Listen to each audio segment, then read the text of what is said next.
Welcome to Grief, Grace, and Gratitude. I'm your host, Rhonda Kemp. On this podcast, we will be sharing our grief journeys with one another. Each one of our guests will talk about the loved ones they've lost to overdose, as well as the impact of substance use disorder. As you listen, you could write down and share with us a question or discussion topic that you would like to see us include in our future episodes. Just as it says in the book of Psalms, chapter 34, verse 18, "The Lord is near to the brokenhearted and saves those who are crushed in spirit." My hope is to bring comfort to those who are crushed in spirit. As we talk about the shame of addiction and devastation of loss, we want you to learn how to survive and even thrive while navigating through the difficulty of grief.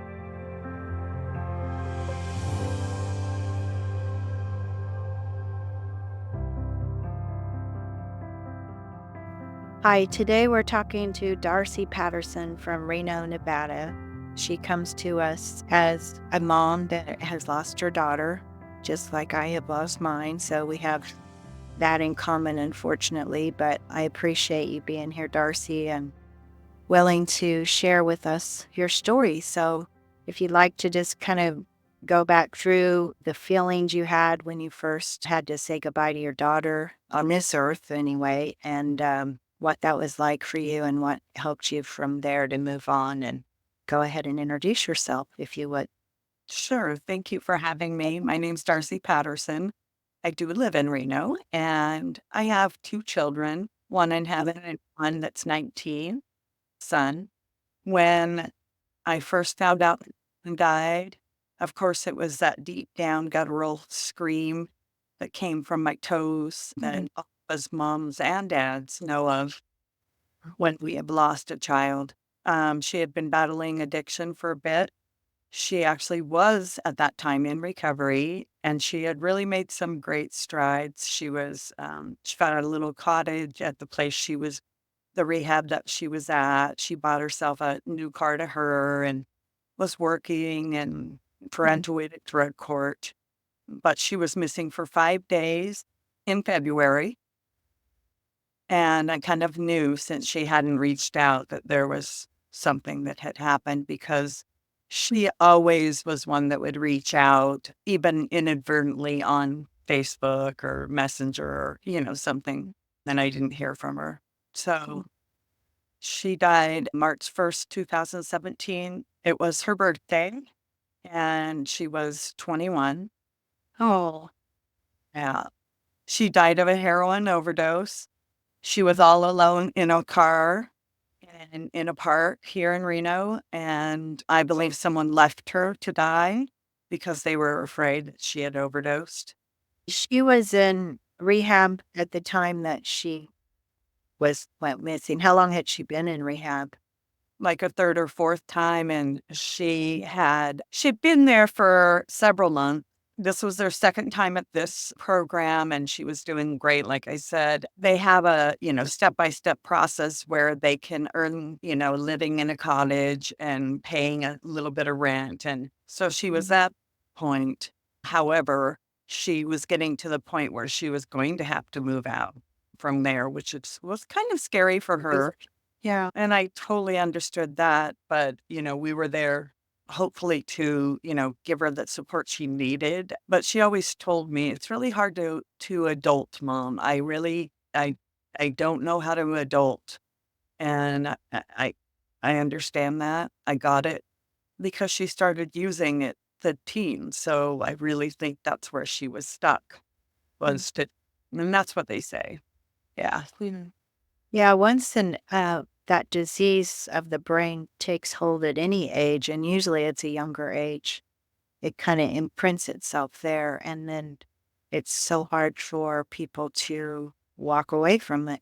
They use it as a coping skill, and then the body is just craving it all the time, as you know, with addiction. So she's your oldest child, your only daughter. Yes. And what helped you through that first few months or weeks that you had to endure such a loss? Many things. I had myself been sober a year before she died, which was a blessing, so I could be present for a year with her. She was, like I said, she had been sober for 6 months before she died. And so we were able to spend that time together as, she and I, without the drugs, without the alcohol. And so I had joined a group about that same time the year before, Al Anon, and it was only for people, parents and grandparents of children or grandchildren that were using substances or misusing substances. And they were incredible. When I lost her and she died, they just circled around me and just held me and, gave me suggestions, but never told me what to do and were there for me. Maybe just to sit there and not necessarily to talk, but to sit there and just be.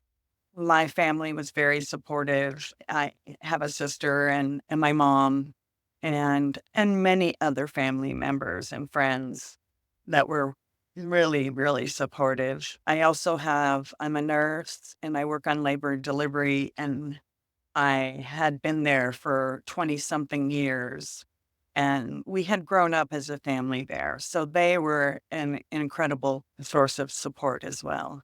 I was very blessed. And then I immediately jumped into advocacy and trying to do whatever I could do to prevent a mom or a dad, a loved one, to feel angst that feels like to lose a child.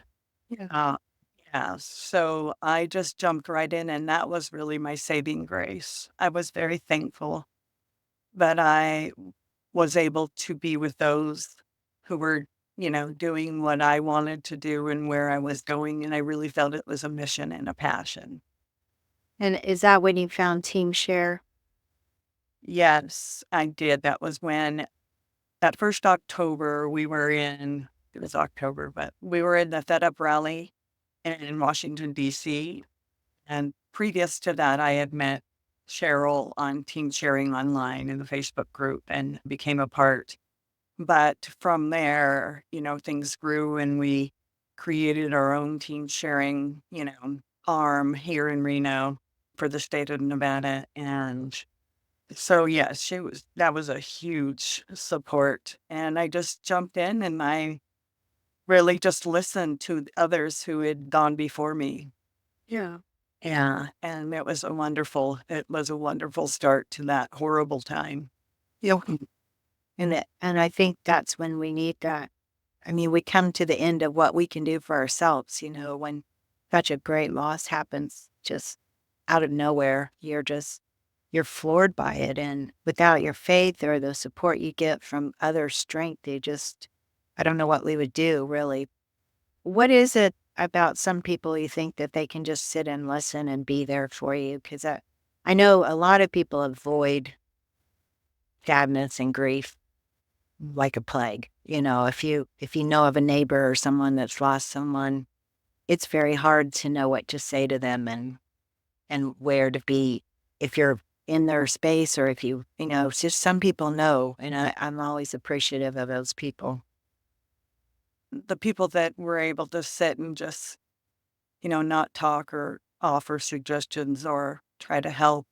I think they just have an inner peace themselves. Some of them have a very strong belief, either in religion or spirituality, or they have something to stand on, and they know that this is not the end all be all here on earth. So I think that was part of it. Plus, they knew my heart. We had been together and walked with Kirsten through, many, many years battle. And they knew my son, of course, and grew up with my family, and I knew their family. And so I think it was really part of that too. And, long-term friends for 25, 30 years would just sit and not have to talk. Yeah, that's such a great thing. And it's been 7 years in this last March. Have you found ways to honor her with the things you're doing? And I know you said her birth date and her heaven date are both March 1st, right? Yes. So that day's got to be tough for you.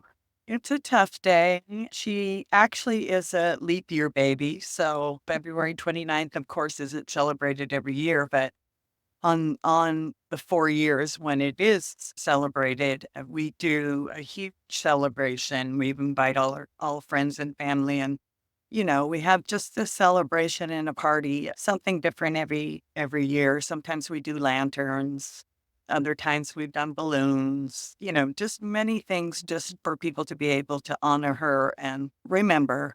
I actually was really blessed to be given my passion and my purpose after Kirsten's death. And what that constitutes is I'm the president and founder of Wake Up Nevada. And what Nevada is harm reduction, providing Narcan, fentanyl test strips, xylazine test strips for our community. Like I said, for harm reduction and prevention, plus education, Narcan training. And then the other thing we do is support moms who have lost, because my partner and she and I have both lost children to the substances. And we know many in Reno that have. So that has been that's really been a blessing and a drive. We honor her every time we have an event, which is at least 2 to 3 times a week. We're a little busy, but it's a blessing, and I'm thankful.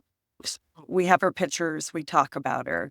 I think that's the most important thing, is talk about her so even people who didn't know her have a feel for who she was, or, in our hearts. And yeah, so we talk about her. We talk about why we do Wake Up Nevada, why we hand out those things that we hand out, why we educate. And I truly believe if it wasn't for the fact that she did die from this, from substances, I really feel like that was what led me to where I'm at. And I'm thankful for that. Very, very thankful. It's sad I lost her, but I know she's very, very pleased and very happy that we're saving families from, the anguish that we go through. Yeah, you're saving some other mom from having to go through this, and Narcan is the best thing to arm people with, really, and education.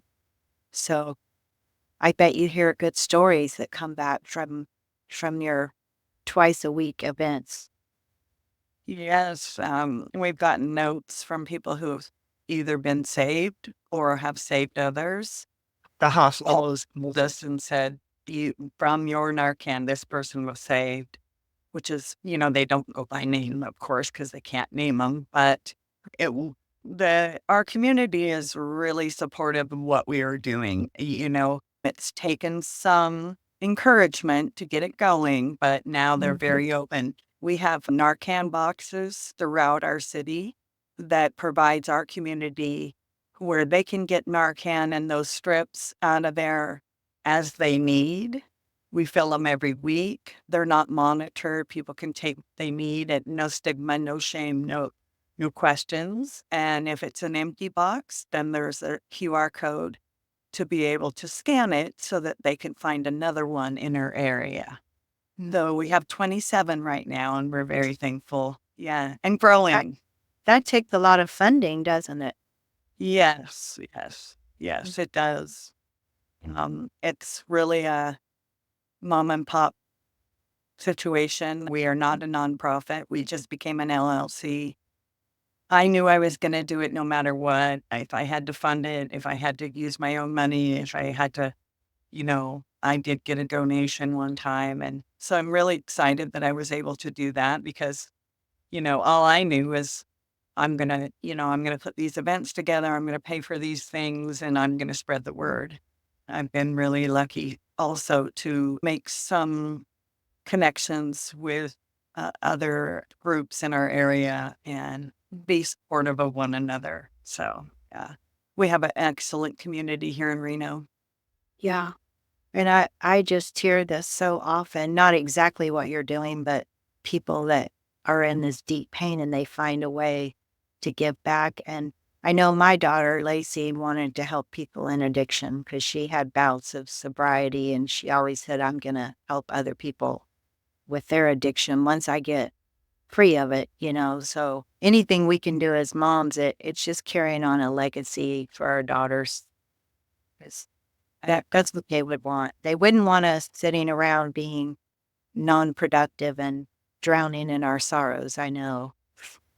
Yes, I certainly could have gone back also to my vice, and gone back to addiction. And I'm blessed though, because God has totally removed that. I've been, well, just a year. I've been sober for 8 years. So 1 year after, longer than she died. And, God's totally just been there. I had faith in spirituality before, but I certainly know that he has the path laid for me, unguided.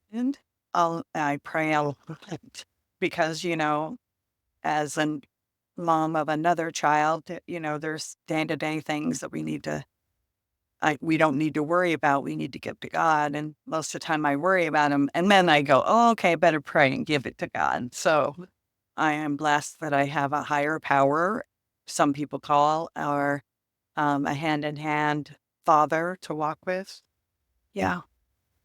It's just a great testimony to know that God's cheering through your own sobriety and being such a light for other people. And I'm sure your son is incredibly proud of you too, just watching you survive all of this and do it so well. How have your relationships changed, if any, with your family? Have you seen yourself kind of develop into a different person from all of this? Yes, absolutely. I'm not the same, but I really feel like I'm a better version. And relationships are very challenging. You have some friends that don't ever come back, and that's okay. That's their choice. Family is very supportive, and family is often surprised about what we're doing with Wake Up Nevada. They just see snippets of what I'm doing, and I'm thankful that they're proud of what we're doing. And that's, a support for sure. My mom said one time, I just didn't know you were doing all these things. I said, I know I can't keep you up to date with everything, but she said, this is really great that you're doing this, not only in Kirsten's honor, but for other people who are hurting. And so that's really an excellent thing. That's a great relationship built really stronger.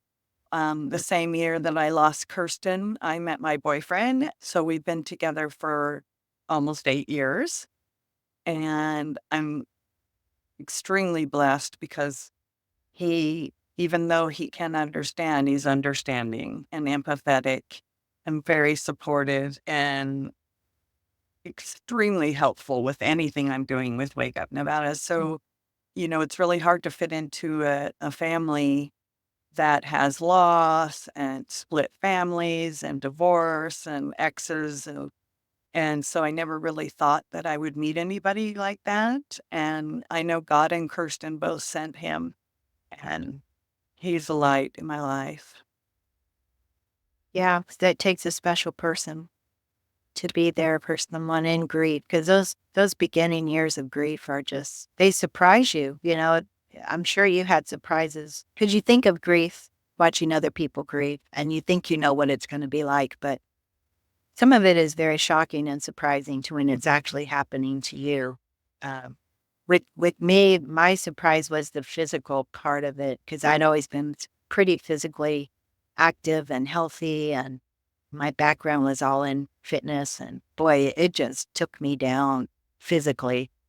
It was kind of surprising to me that I couldn't recover physically as well as I thought I could. Did you have anything like that that kind of surprised you or grief? It has physical, ailments that came up, but it was more mental, those feelings and the hurt and the crying and the never knowing how you're going to react to a situation. And the birthday, her friends that graduated from high school, her friends that are married and having babies, that bring up those reactions, as I'm sure you know, and just remind me that that's something that she'll never be able to do, and I'll never be able to enjoy that with her and be so proud of her. But in her 21 years, she packed in a lot of wonderful things and brought a lot of light and love to many, many people who loved her unconditionally. And she, like you were saying with Lacey, that she was somebody who in treatment was helping others, even though she was in a bad spot. She reached out and had that heart for others. And yeah, so I know, I know she did, you know, what she needed to do while she was here. I would love to have had her for more than 1 years. But yeah, I would not want to have her out on the street anymore, using, doing all the things that come with those, with being addicted. You will. Yeah. So I know she's not using, she's not involved with all of those horrible things, and she's with family and God. Yeah, free of suffering completely. Do you have a picture of Christina? Oh, wow. She's so beautiful. Thank you. My one friend says this is China doll Kirsten. She's comfy. She looks pretty perfect there. And it's really funny because she's not made up at all there. Oh, wow. That's just her natural beauty. She's so pretty. Yeah, I think you recommend it. Yeah, that's great. And how is your son doing? Did he do anything special to get through his grief or get any counseling, or was he? I know it's a little different with a teenage boy as far as how they express themselves and deal with grief, I'm sure. I sure didn't know how different that was going to be. They're 10 years apart, so he was only 11 when she died. Okay. And so he had a lot of support from his friends at that time. And the school he went to was really supportive of as well and let him have his time. And, he would have times when he would leave class and need just alone time. So I know that he dealt with a little bit then, but really the most I think he's dealt with it is since last, not this August, but last August when he went to college at UNR. And he had to deal with many things. He had to deal with sharing, first of all, because he lived in the dorm and he's never lived with anybody. Even his sister, he can't remember doing that. He's also had all the goods, that you need or want. And it's different when you live in the dorm and have to share. He's never had to share. Also, it's a party thing. They party, morning, noon, and night. There were many things that he was adjusting to. He's been in counseling for a long time anyhow. Just recently, we've had to get a different type of counselor and one that dealt with mental health. And also he did start to abuse substances. And so we had to get him, like a dual counselor. And that was really a blessing to find somebody that could, help him in that way. He's 19. He took a year off of college. And really, I've seen his reaction more to her death now than I ever did back then. And processing probably is different at 19, of course. And, being exposed to all the things he was at college and seeing other people who have brothers and sisters and, that dynamic. And so I really think now is a really strong time for him because he's able to get the counseling and get the love and the kindness that he needs for himself now, whatever it is he needs. He's gone to search out Buddhism. He's kind of just dipping his toes into many different things. And great. I think it's really wonderful. I'm sure going to college is a big challenge for anyone when it comes to drugs and alcohol. They just have the mindset is so set that they're all supposed to party, I'm sure. So they don't realize the party ends really quickly when you have addiction. So I'm glad. I did advise him when he went there to not major in partying like his mom did, but yes, you know, and he knows we have addiction throughout our family and he knows the plight, but I really feel like I was saying, that he's really getting a hold of who he is. He's been trying to figure out for the last couple of years and what he wants, where he's going with his life and what's important, what's important in life. Do you think he had extra knowledge about addiction just because of your sobriety and seeing what his sister went through? Did he understand addiction better maybe than most? Absolutely. I absolutely think he did. That was something we talked about openly, with all of our family members. And so he definitely had that background. And, with everything that I am doing and professing in Wake Up Nevada, he was always hearing about what was going on there and the education. And before he went to college, we did a little education on Narcan and test strips, and Sure. he has those now. He was the only one in the dorm that had them, but it was a start. So the background was there. I really think he, in his dabbling in substances while he was in college in the dorm, I really think he thought, not me, never going to happen to me, but it does, it can. Yeah. Is schools, are they your target place to share Wake Up Nevada, or do you just go anywhere where there's people? What's your target? We go to every community event that we're invited to, which is, like anywhere from, a Halloween event to a health resources fair. We've gone to any of the NAMI walks, and they have a lot of resource fairs. We've been up at UNR. We've done few events up there. They're now starting to recognize what we're doing. That's the campus that's here. And so I think, just getting the word out there, and now they're coming to us for things. We also have a couple programs, but one program that we just are in the works of is going into middle school and high schools and bringing the word. We just did a fentanyl video through the city of Sparks and the deputy attorney, and it's really, really, really powerful and needs to be in all our schools just for education, not to scare them, just to say, this is what's out there. Take your choice. At one time, yes. So education is a huge part of what we're doing. And we're doing Narcan training. We're educating about why, what, and where. We have a lot of different ways that we reach. Sometimes we're just out on the street handing it out, going to the motels that we have here, handing it out. So it's really grown. I've been blessed since 2020 to see it just take off like I never thought it would. So needed. It's so needed.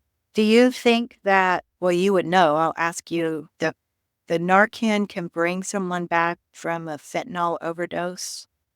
It can. Sometimes it takes more than one dose of Narcan. I know that's disputed in literature, but I know folks who it's taken 6 to 9 doses. And also a baby that got contact with fentanyl and methadone in December of last year. She was 10 months, and it took 9 doses, plus she had to be on a fentanyl drip. So yes, it can take more, and it can reverse. What it does is it knocks the fentanyl off the opioid receptors, and then Narcan stays on it. But fentanyl comes right back and can push the Narcan off. Wow. Yeah, so there are some rings like the xylazine that's out there now, which is also known as tranq, that it enhances the high of fentanyl. So they're putting that in our drugs, all drugs, and it also renders Narcan less effective. So, we're battling every time there's a new type of thing out there, but we also are putting the education about it so that we can fight, at least with something having arms, and I want our education to, just light the way for especially the young people, the prevention. Don't ever start, brain and like we talked about earlier, brain health. And, get the word out to your friends that it's okay and it's really cool to be sober. It's really the new thing to do, not drinking, not using drugs. And it's what cool kids do at school. And that's what we're working on. They're going to listen to their peers. They're not going to listen to us. And, but if they are armed with that information, then we can get to others.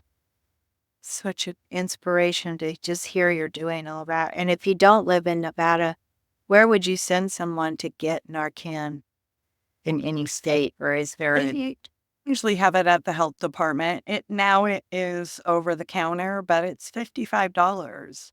So if you have a family member that's using and you can't get it anywhere else, go to like, a drugstore, CVS, or that type of thing. They have it over the counter. But if you're somebody who uses, and we tell them to have Narcan on hand and not use alone because you can't save yourself. Most people that are gonna, am I gonna buy drugs or am I gonna buy Narcan? Obviously. So if you can get to the health department, some of the state entities are giving out Narcan. It's different in every state, but Nevada has become a really open state to all of those things and has provided us with the fentanyl test strips and the xylazine test strips and the Narcan for free. So it's available. Yeah. I'm not really up on other states, right? But I know there's a lot of wonderful places doing a lot of harm reduction in every state. And the fentanyl strip you would just use as the user tests the drug you have to see if it has fentanyl in it. Is that correct? Yes. And then they can make a choice.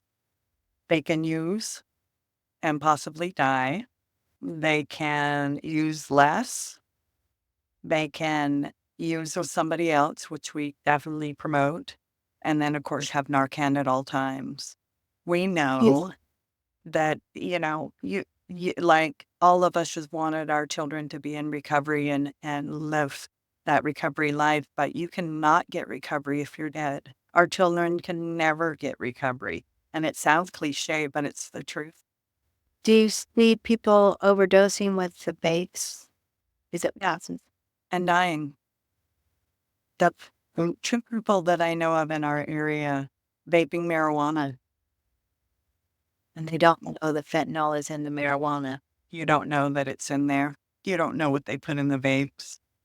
And I've had people ask me, why would a drug dealer put fentanyl in a marijuana vape?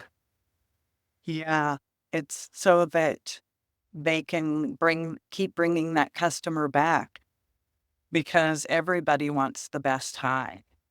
Yeah, that it's so hard to understand if you're not somebody who understands addiction or lives with it or lived with it, but it is the truth. That's what they're searching for. And they're searching for not being sick anymore. That's what those drugs do.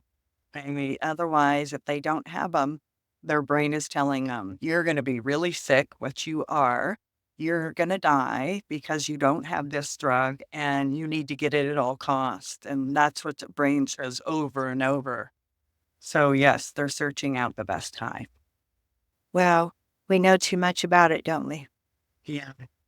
So what would Kirsten like? What do you miss most about her? If you can kind of describe things you did with her, maybe you couldn't do with anyone else, and what you miss about her most. Yes, I miss many things about her. Of course, she had this infectious smile that just made you warm inside. She loved everybody equally. She didn't judge. even though she could have in many different ways, she had a huge heart for others. She loved her younger brother. I mean, she just adored him like he was her own, and they were very bonded. She loved younger children too and was excellent with them. A bunch of the folks that were in treatment with her, it was a place where they could bring their children, a mom and children. She got to know them so well and, grew with them as they grew up and they adored her. So one of the things that we loved to do was go to shows. We like to go, like the very last show we went to was Dancing with the Stars. And we loved enjoying music and enjoying shows like that. She was very eclectic in her taste of music, and we just loved kind of hanging out. It wasn't, we didn't really have to be doing anything. I loved enjoying her enjoying her brother and, you know, wrestling with him and, kind of argument and, arguing with him, and just the love between them. And I just missed her warmth. I miss her heart. I miss, that she would, call me mama and mommy. Yeah, it's something that, nobody else can replace, even though I have another child and he's wonderful. I know that there's certain things that she does. I mean, she used to do her nails beautifully. She'd never go have them done. She'd do her nails religiously. And she usually had her hair all beautiful and her makeup all beautiful. And even though she was beautiful inside and out, even with that, being done up. And so I love that. Couple of my favorite memories of hers, homecoming and just enjoying all the things that she did to, get ready and all the pictures and the family and the kids. And it was just really incredible. Thankful that I was able to be there for that. And another one is when my son and I went to New York City, and when we came back, he had bought M&Ms for Kirsten that were personalized. Some said her name on it, and others had positive recovery slogans on it. And he gave it to her, and she just bawled. She just thought that was the neatest thing. And that's something that just really warms my heart and reminds me who she is and who she was. Yeah. If you can love the addict through all of the addiction and look past that part of them, that real person's still there. Even when they're using, it's sometimes hard to look past the chaos of it, but she sounds like a wonderful person. She was and is, and she passed on a lot of positive things to us in our family and many, many friends that she came into contact with and acquaintances, folks that come up to me at these events that we're at and say, I knew her. Are you Kirsten's mom? Yes, I knew her. And then shares the stories, with me. And that's probably one of the best things that can happen at any time. It's not a negative when they share. I'm sure there are some negatives, but they're letting me know what a difference she made in their lives. And they're sober. So I'm so thankful for that. Too. They saw what happened.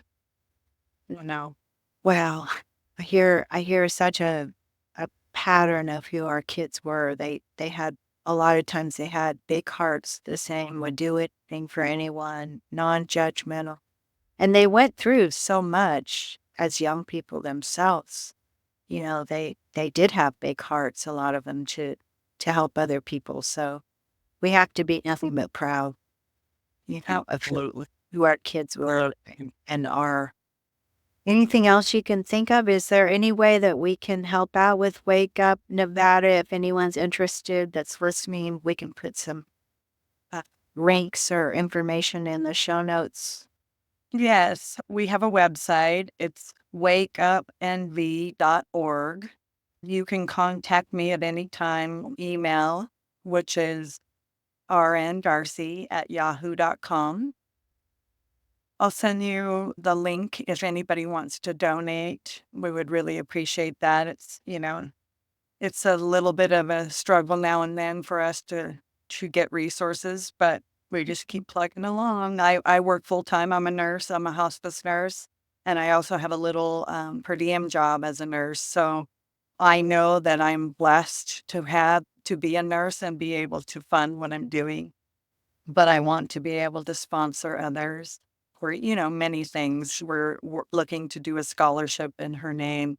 We do in memory of on our Narcan boxes that families can do of their child. So we do get a little revenue in that. And you can see some of the Narcan boxes on our website and some of the videos. So yeah, I'll send you a picture of that we can put a QR code and the phone. But they can reach me anytime. I'm very open. I always answer my emails, even though I'm a little bit busy. Effort. And I have to sleep sometimes. I work nights. So While you need to sleep.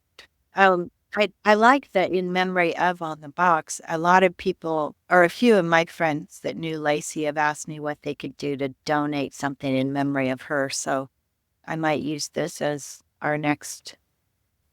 So in memory of someone you've lost on a box would be a wonderful way it really is to honor them too. Yes. And we're able to do a full dedication. So it's kind of like a small party and a celebration of their child or their family member. And we did one last week, and we're going to do another one coming up here on the 16th, which is a blessing as well. That's great. And just to leave one thing, what would you suggest for someone that's really deep in their pain right now and maybe doesn't know what to do to help themselves? Not everybody has the immediate energy to go serve and have purpose, or what would be a good suggestion for someone like that, a resource or just something you did that you think would help? A couple things.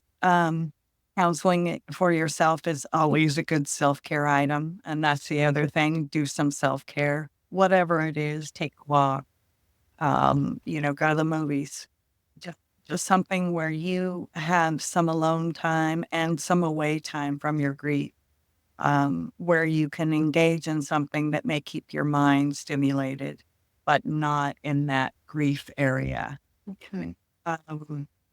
Reach out to those who are there or have been there as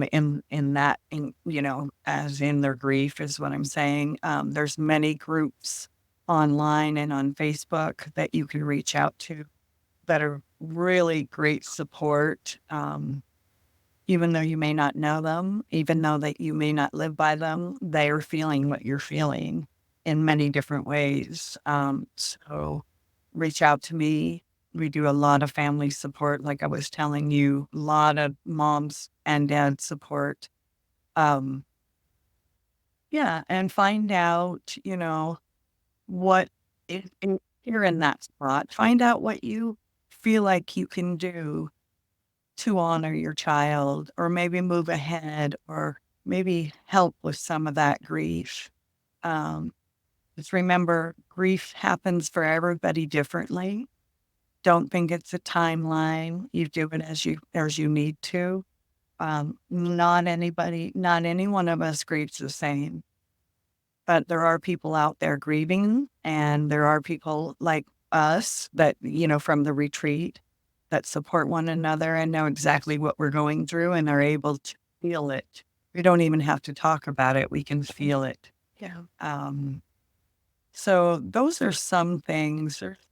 I'm sure there's many, but I'm not thinking of them right now. But that's kind of what I did. And if you want to get involved with a group, you certainly may. Right. And I hear what you're saying. Don't compare yourself with other people's grief because it's so individual and you're not going to do it exactly like someone else is doing it. And getting away from your grief, taking a walk, looking, spend time outside.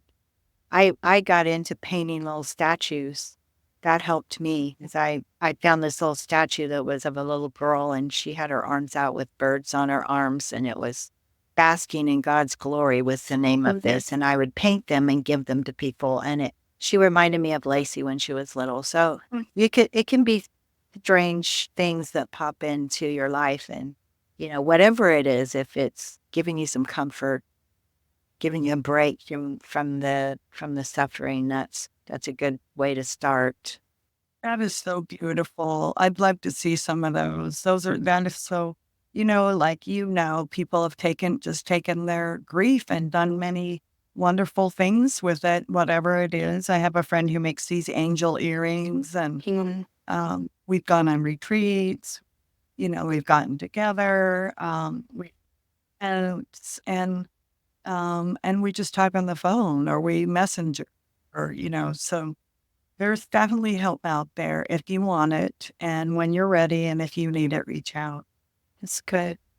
Thank you so much, Darcy. It's been a pleasure to talk to you, and I think we will get some follow-up with your project there and all the things you're doing, and it makes me want to go get some Narcan, too. I'm going to start giving my friends that advice as well, and the young people I know, so you've been a real blessing today. Thank you for being on here and sharing so much. Thank you, Rhonda. I totally appreciate it. And I'm so thankful that we met, and can't wait to see you at other, events. We will see each other again. Yeah, I look forward to that too. And we'll keep doing the best we can. Yes, wonderful. Thank you so much. Talk to you later. Okay.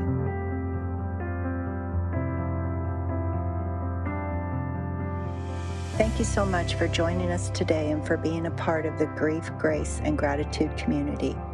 Remember, God has not forgotten you, your dreams, or your broken heart. Join us for our next episode, available wherever you listen to podcasts. To help us reach more people, please like, share, subscribe, leave a review, and follow us on social media. Those links are in the show notes. What will you trust God with today?